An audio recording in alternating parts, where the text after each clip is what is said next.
హోషేయ గ్రంథం 2వ అధ్యాయం 14-15 వచనాలు. దానిని ఆకర్షించి అరణ్యంలోనికి కొనిపోయి దానికి ద్రాక్ష చెట్లనిత్తును. ద్రాక్ష తోటలు అరణ్యంలో విస్తరించటం వింత కాదు. ఆత్మలో సంపన్నమవటానికి అరణ్యంలోనే వెదకాలేమో. అరణ్యం ఒంటరి ప్రదేశం, దానిలో నుంచి దారులు కనపడవు. అంతేకాదు, ఆకోరు లోయ ఎంతో శ్రమల లోయ. దాని నిరీక్షణ ద్వారం అంటున్నాడు. అప్పుడు ఆమె తన యవన కాలంలో లాగా పాటలు పాడుతుందట. అవును, అరణ్యపు అనుభవం మనకెంత అవసరమో దేవునికి తెలుసు. కలకాలం నిలిచి ఉండేదాన్ని ఎక్కడ ఎలా అనుగ్రహించాలో ఆయనకు తెలుసు. ఆత్మ విగ్రహారాధనలో మునిగి తిరుగుబాటు స్వభావంతో దేవుణ్ణి మరిచిపోయింది. స్వార్థాపేక్షలతో నా విటులను కలుసుకోవడానికి నేను వెళ్తాను అంటుంది. కానీ వాళ్ళు దానికి అందలేదు. అది దిక్కులేనిదై దారి తెన్ను లేక తిరుగుతుంది.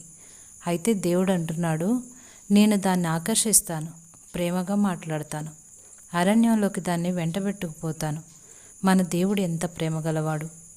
దేవుని సెలయేళ్ళు ఎక్కడ దాగి ఉంటాయో మనకు తెలియదు. ఒక గండశిల కనిపిస్తుంది. గొప్ప నీటి బొగ్గకి అది జన్మస్థానమని మనం పసిగట్టలేం. గరుకుగా ఉండే ప్రాంతాలు చూస్తాం, అక్కడ జల ఊట ఉన్నదని మనకు తెలియదు. దేవుడు కఠినమైన ప్రదేశాల్లోకి మనల్ని తీసుకెళ్తాడు. అక్కడికి చేరాక మనం గమనిస్తాం, అది సతతం ఊరే నీటి ఊటలున్న ప్రాంతమని.